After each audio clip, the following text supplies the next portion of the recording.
Hi, Hickory Smalls here for fried salad. Dropped another piece while painting. Backlog getting too big. When you're down in the dumps and you need something to pick you up, there's only one thing that's gonna do it for you. Cold gin. Good day, it's Eggk. In this video, we'll be taking a look at the Master Grade Mobile Ginn, a model kit released by Bandai in 2021.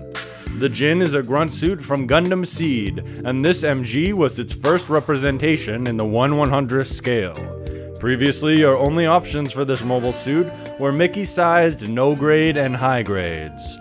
So, let's see how Ace Frehley's favorite mobile suit fares in its big dog shoes.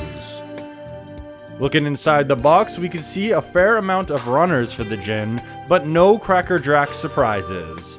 This build is about as exciting as something like the MG Jagan, which is to say it's the equivalent of game night at the old folks' home.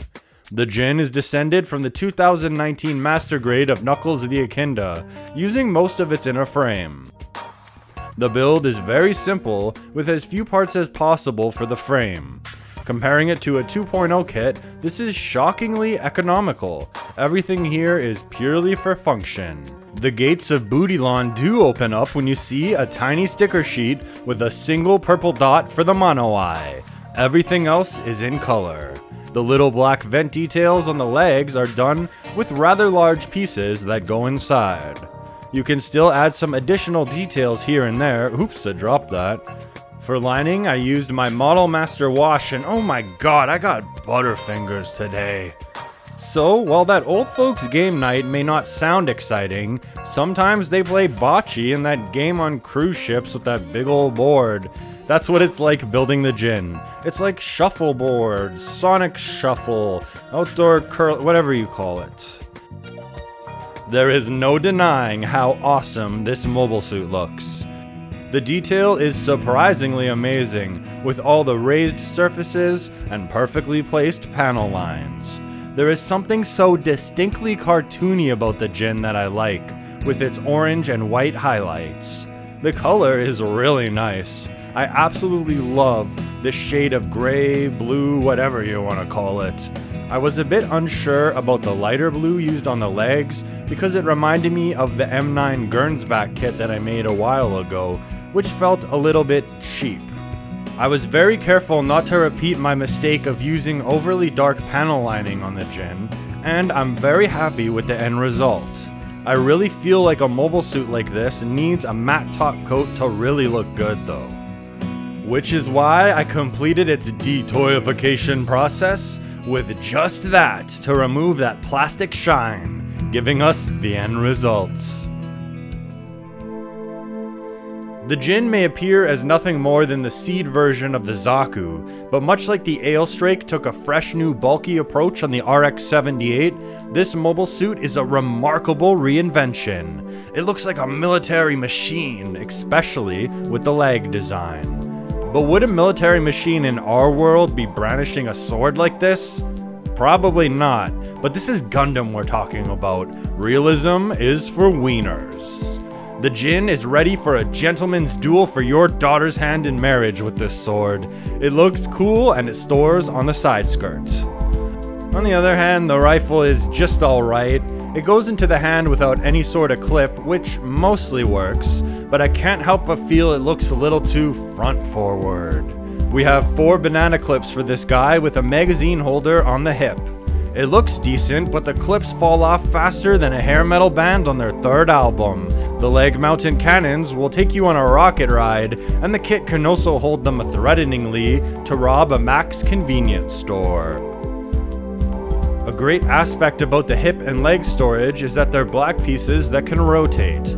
Posing this kit is alright. The swing out in the hips makes the Ginn ready for an action base where it was meant to be. The backpack can be pulled out and moved back. There's a very clever part in the chest that goes out to allow clearance for the backpack when it's in its normal position. Then you can push them back when the wings are out. Inside the chest is the pilot figure, who is actually very visible, so make sure to paint him up. The cockpit gets a bit funny when you do the chest crunch, making it open at times. The shoulders are not my favorite. They connect loosely and rely on the arms being fully pushed in to stay in place. Hold up guys, I'm a bit thirsty. There we go. Alright, let's just— oh my god, what happened? Sorry, I seem to have forgotten to mention the limb severing gimmick. Since the Ginn's purpose in Gundam Seed is to be cannon fodder, Bandai thought it would be cool for you to replicate this by making the arms snap off like nothing. It's battle damage. This mechanism is pulled off by a joint that allows the Ginn to do a pop-out. You know, we got connector 1 and connector 2. When you move the arm, connector 2 should spin around, but to activate this special play feature, you twist the whole connector until pressure makes it snap off. Welcome to the kit killer of the MG Ginn. If you're not careful, this guy is gonna look like that one alien in the Mos Eisley Cantina. Now, let's acknowledge that user error plays heavily into this. I literally was warned by one of you guys about this joint. This comment was made a day before I filmed this part. It's my fault. I top-coated the arm connector without thinking, which made things fit tighter. That's a flat-out ultra-clear mistake. I did a quick fix to get through this video, and it'll be fine when it's on the shelf, but I'll always think of this as a kit that I broke, which makes me sad. The Ginn shows us how a grunt suit can be exciting in the Master Grade line. It has a basic build, but it's not lacking. There are still some clever bits of engineering, and the overall detail and finished appearance of the model is impressive. It has a fair amount of accessories and a lot of stickers to add more visual appeal. The articulation is everything it needs to be, aside from that one problem. I usually go for main character suits, but the Ginn reminds us to send some love to the salt of the earth every now and then, and to take that background guy into the foreground because he has his own story to tell if only the world would listen to his voice. With every kit, we have our own story from the first cut or God forbid twist off the runner. We are all starting with the same plastic, but we're creating our own version of the model.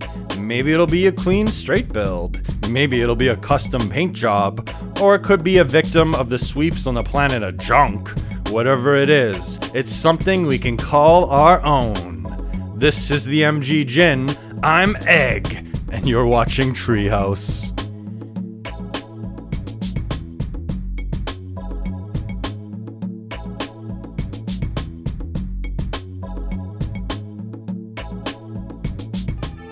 You have until December 31st, or your Uncle Larry becomes a quick and easy quiche. Signed, Brian.